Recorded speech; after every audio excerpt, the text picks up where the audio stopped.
जमींदार अपने गार्डन में पौधों को पानी दे रहा है। चेहरे पर सुकून और निश्चिंतता साफ झलक रही है। इतने में दरोगा साहब वहां आकर खड़े हो जाते हैं।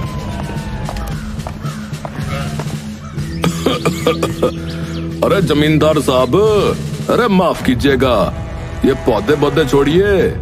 अरे यहाँ तो लोग अपनी जेबों पे पानी देकर चले जा रहे हैं। अरे दरोगा जी, इतने से पौधे को पानी दे रहे हैं और आप सूरत का पानी उड़ा रहे हैं। क्या बात है, आज कैसे दर्शन हुए? अरे जमींदार साहब, आपको तो मालूम ही है, गांव में गोपी जग्गू चोर का आतंक छाया हुआ है। दिन दहाड़े जो है चोरी करने लग रहे हैं। उनका तरीका भी गजब का है। हर बार जो है नया तरीका निकालते हैं चोरी करने का। चोरी करते हैं और किसी को जो है खबर तक नहीं लगती जी। अरे दरोगा जी, चोरी भी कोई कला है जो इतना सिर खपाया जाए।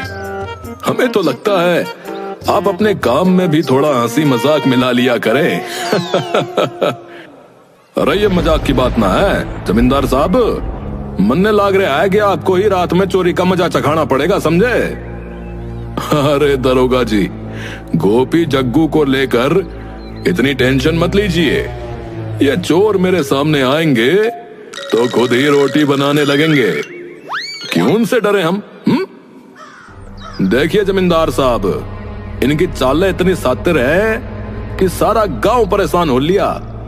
हमारे पास जो है ना शिकायतों का ढेर लगा है, ढेर। और मेरे पास शिकायतों का ढेर कहां है?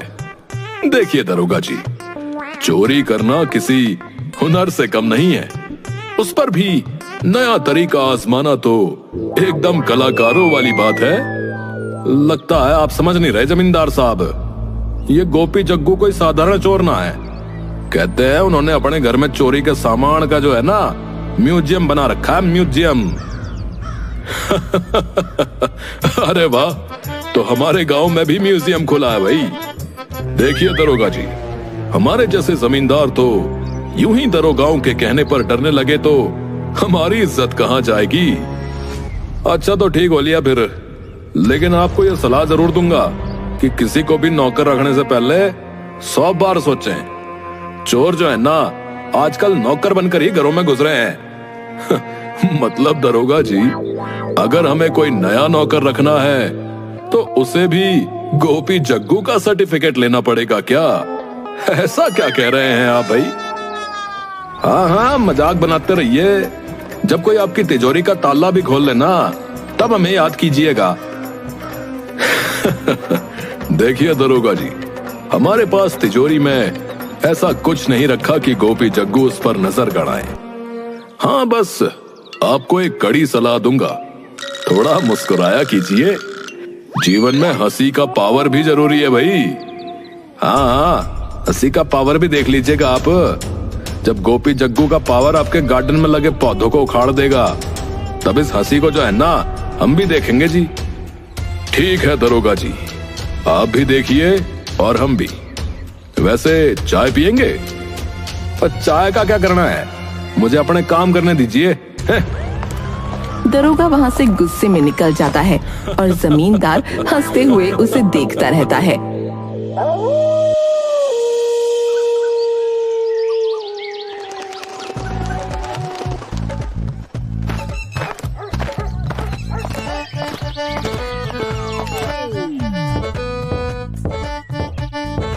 सुबह सुबह कौन आ गया? लगता है दरोगा जी फिर किसी और चेतावनी के साथ आए हैं। जमींदार दरवाजा खोलता है। सामने 2 युवक खड़े हैं, एक स्मार्ट और आत्मविश्वास भरे अंदाज में, दूसरा थोड़ा मासूम और डरपोक सा। नमस्ते जमींदार साहब, हम नए मेहमान हैं। कौन हो तुम लोग? ये परिचय करवाते हैं साहब, मेरा नाम है गोपी और ये मेरा साथी। जी जी जग्गू। अरे तुम दोनों ही वो गोपी जग्गू हो जिनके नाम से दरोगा साहब की जान हलक में अटकी रहती है, जिनके किस्से दरोगा जी कल सुना कर गए हैं? वो सब पुरानी बातें हैं साहब, अब तो हम सुधरना चाहते हैं। जी साहब, कोई हमें सुधरने का मौका ही नहीं दे रहा है। अच्छा, बड़ा मासूम बनने की कोशिश कर रहे हो? तुम लोगों की ये मासूमियत की एक्टिंग दरोगा के सामने नहीं चलती। जमींदार साहब, पूरे गांव में आप ही तो हैं जिनकी हम इज्जत करते। बस आपको ही अपना मसीहा मानकर यहाँ आए।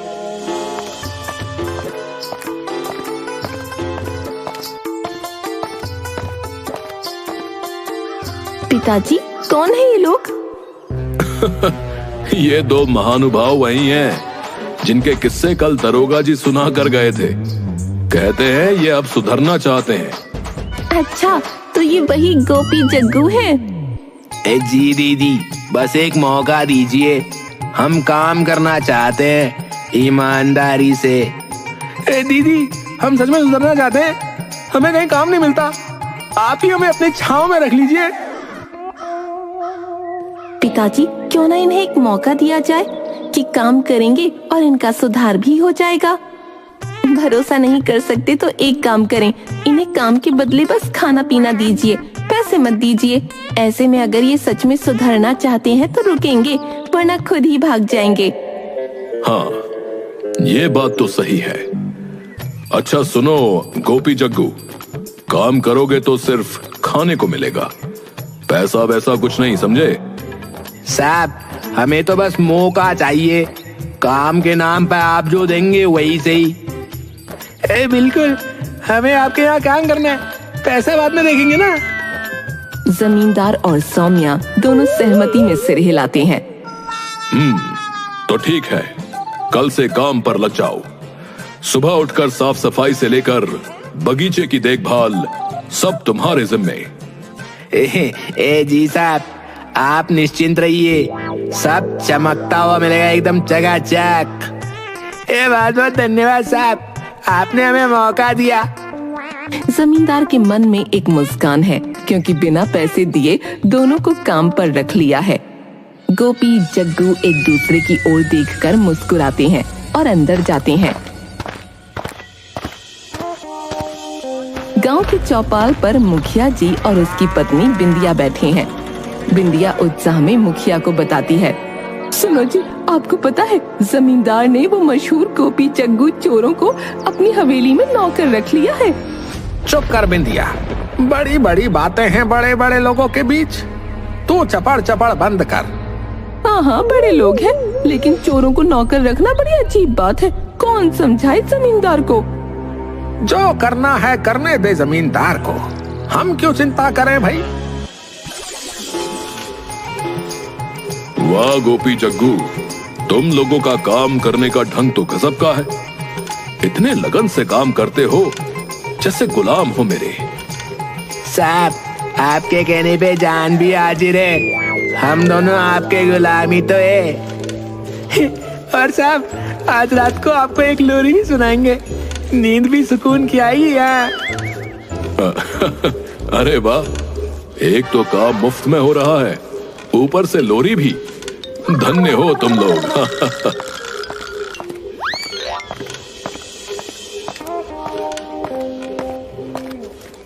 अरे बेटिया, सच में तूने तो कमाल कर दिया। तेरी वजह से ये दो लोग मेरे घर का सारा काम मुफ्त में कर रहे हैं। पिताजी, मैंने आपको पहले ही बताया था कि मेरे दिमाग का कोई जवाब नहीं।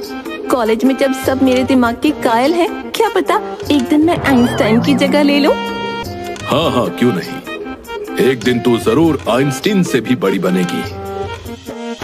जमींदार हवेली के बाहर निकलकर खुद से बातें करने लगता है।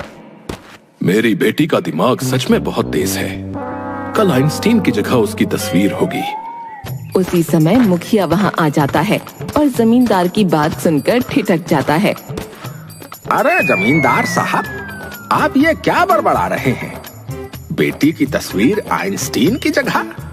हाँ मुखिया जी, मेरी बेटी के दिमाग की जितनी तारीफ करूं उतनी कम है।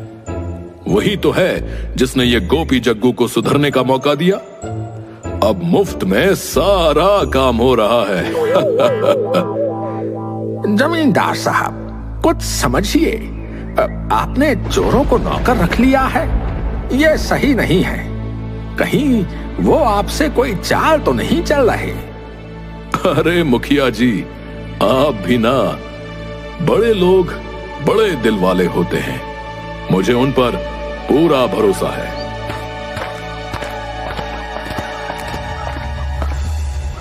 अरे साहब, हम भी आपको चोर लगते हैं। अरे नहीं नहीं, तुम तो मेरे लिए जैसे फरिश्ते हो।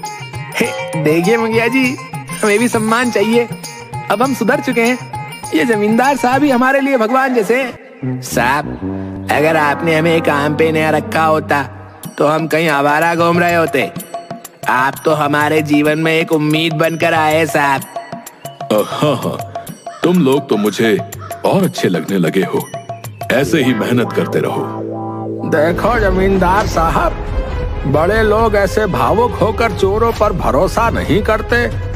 ये लोग फिर चोर ही हैं। अरे मुखिया जी, ये क्या बात कर रहे?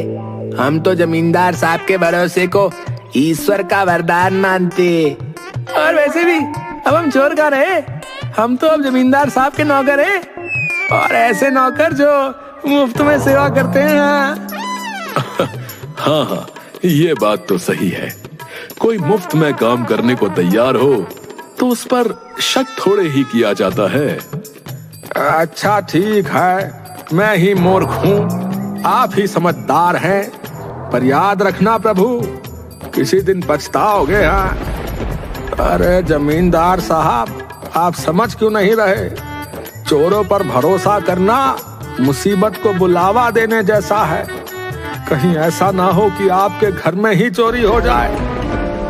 मुखिया जी, आप फालतू की चिंता कर रहे हैं। देखिए, ये दोनों तो हमारे लिए गुलाम बनकर काम कर रहे हैं।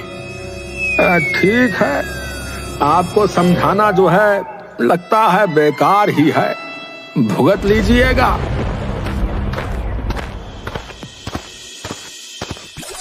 जमींदार के कमरे में एक जग्गू उनके पैर दबा रहे हैं। तभी बिंदिया कमरे में प्रवेश करती है। अरे ओ जमींदार, तू क्या कर रहा है? 2 चोरों को अपने घर पर नौकर बना लिया। अरे बिंदिया बहन, ये दोनों बहुत अच्छे लोग हैं, अब सुधर गए हैं, बहुत मेहनती हैं। बस काम में हाथ बटाने के लिए इन्हें रखा है। ओ भाई, मेहनत तो कर रहे होंगे, पर याद रखो ये चोर हैं, एक दिन तुझे भी उड़ा लेंगे। नहीं बिंदिया, ये अब बहुत अच्छे हो गए हैं। देखो, ये मेरे पैर भी दबा रहे हैं, लोरी भी सुनाते हैं, जैसे कोई भला नौकर हो। लोरी सुनाते हैं? तो फिर क्या, घर में रात को तुझे सोने की बजाय भूतिया फिल्में दिखाएंगे। एक दिन तेरे कान में बत्तख की आवाज सुनाकर तुझे लगने लगेगा कि हाँ, ये चोरों का काम है। अरे नहीं बिंदिया जी, ये लोग अब सच में अच्छे हो गए हैं। मैं तो उनका बड़ा कदरदान बन गया हूँ। अच्छा, तू समझ जा, एक दिन ये तुझे कदरदान बना के तेरे घर की कदर ही ना करेंगे, फिर देख लेना। गोपी जग्गू, तुम दोनों में से सबसे बढ़िया चाय कौन बनाता है? साहब, सबसे बढ़िया चाय तो मैं ही बनाता हूँ। आप बस पी कर देखो साहब, मजा ना आए तो कहना। तो फिर चलो, एक बढ़िया सी चाय बना कर लाओ, देखता हूँ तुम कितने बड़े चायबाज हो। गोपी किचन में जाता है और चाय बनाकर लाता है। जमींदार चाय पीने लगता है। वाह भाई वाह गोपी, सच में इस चाय में तो कमाल का स्वाद है। ऐसे तो महाराज भी चाय नहीं बनाते। धन्यवाद साहब, आप बस इसे पूरा पीजिए, असली मजा तो आखिर में आता है। वैसे तुम दोनों से एक बात पूछनी थी। जब तुम लोग चोर थे तो दूसरों के घर में चोरी कैसे करते थे? देखिए साहब, ये तो हमारे धंधे का राज है, किसी और को तो कभी ना बताते, लेकिन आप बड़े खास हैं हमारे लिए, तो आपको बता देते। अच्छा, तो बताओ कैसे करते थे चोरी चकारी? साहब, पहले तो हम किसी अमीर आदमी के घर में नौकर बनकर घुस जाते थे। जी, और हम काम भी पूरे दिल से करते थे, एकदम गुलाम की तरह, पैसे भी नहीं लेते थे। ये तो बड़ी समझदारी की बात की। फिर जब घर का मालिक हम पे पूरा विश्वास कर लेता था ना, तब हम उसे अपने हाथ की बनी चाय पिलाते थे और उस चाय में थोड़ी सी नींद की दवाई मिला देते थे। नींद की दवाई? हाँ साहब, और जैसे ही मालिक सो जाता था, हम घर का पूरा सफाई अभियान चला देते थे। जमींदार अचानक थोड़ा लड़खड़ाता है, उसे हल्का चक्कर आने लगता है। अरे मुझे ये चक्कर सा क्यों आ रहा है भाई? अरे क्योंकि साहब आप भी उन भले लोगों में से जो हमारी बातों में आ गए। मेरा मतलब तुमने भी। जमींदार वहीं बेहोश हो जाता है। गोपी जग्गू उसकी तिजोरी से सारे पैसे और गहने निकाल लेते हैं और घर का हर कीमती सामान समेटकर जल्दी से वहां से चंपत हो जाते हैं। सौम्या घर आती है और चारों ओर बिखरा सामान देखकर चौंक जाती है। हे भगवान, पिताजी पिताजी, ये क्या हाल बना रखा है? वहीं जमींदार को हिलाकर उठाती है। अरे ये क्या हुआ? मेरा सिर घूम रहा है। अरे वो गोपी जग्गू सब लूट कर चले गए। तो मतलब वो दोनों हमें लूट कर चले गए? हाँ बेटी, मैं तेरी बातों में आकर अपनी बर्बादी कर बैठा। सारा घर साफ कर दिया इन बदमाशों ने। गांव में खबर फैल जाती है। लोग इकट्ठा होकर जमींदार का मजाक उड़ाने लगते हैं। अरे वाह, सुना है जमींदार साहब ने चोरों को नौकरी देकर अपनी ही हवेली साफ करवा ली भाई है? ये तो होना ही था। ये होती है असली समझदारी, दूसरों को समझदार समझना और खुद का घर साफ करवा लेना।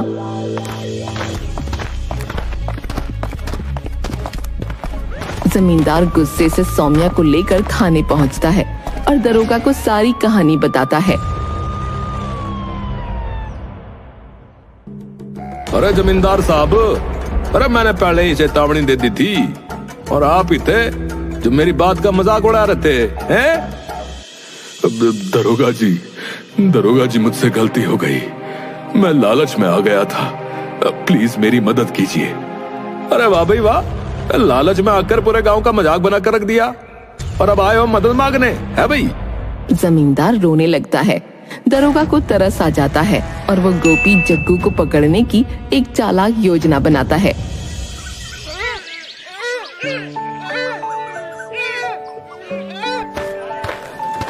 अगले दिन दरोगा एक भेष बदलकर गुप्त रूप से गांव में घूमता है। उसी समय गोपी जग्गू किसी और घर को लूटने का प्लान बना रहे थे। दरोगा उनकी बातें सुन लेता है और उनके पास जाकर अपना परिचय छुपाकर बोलता है। अरे भाई लोगों, लगता है तुम दोनों का धंधा तो जोरदार चल रहा है। अरे बस, हम हैं ही इतने होशियार। एक बार घर में घुस गए तो बाहर निकलते सिर्फ तिजोरी लेकर हैं। और हमारे जैसे चालाक चोरों को पकड़ना जो है ना, किसी के बस की बात नहीं है। अरे क्या बात है? पर भाई, कभी अपने जैसे स्मार्ट बंदों के साथ मुकाबला किया है? अरे कोई हमारे जैसा आया ही नहीं। दरोगा भी हमारे सामने पानी भरता है, पानी। तो लीजिए फिर, दरोगा आ ही लिया। अब चलिए तिजोरी समेत थाने, चलो। दरोगा गोपी जग्गू को रंगे हाथों पकड़ लेता है और हवेली से चुराया सारा सामान वापस जमींदार को लौटाता है। जमींदार खुशी से चहक रहा है। वाह दरोगा जी, आपने तो मेरा पूरा धन वापस दिलवा दिया। धन्य हो आप। अरे साहब, अब तो संभल कर रहिएगा और इस बार चोरों को नौकर बनाने का ख्याल मत लाइएगा, समझे? अब जिंदगी में कभी किसी चोर से दोस्ती नहीं करूंगा। गांव वाले हंसते हैं और मुखिया अपनी पत्नी के साथ ठहाके लगाते हैं। जमींदार साहब, क्या बात है? अच्छा हुआ कि समझ में आ गया कि चोरों को नौकर बनाना अच्छा नहीं होता है। चलिए, अब आपको कोई और मशहूर चोर मिल जाए तो हमें भी बताइएगा, इस बार हम भी ताली बजाएंगे। जमींदार गांव वालों की हंसी को सहन करता है और लाजवाब होकर धीरे से अपनी बेटी की तरफ देखता है। सौम्या भी हंसते हुए अपनी गलती मान लेती है। तो जमींदार साहब, अब सीखा कुछ?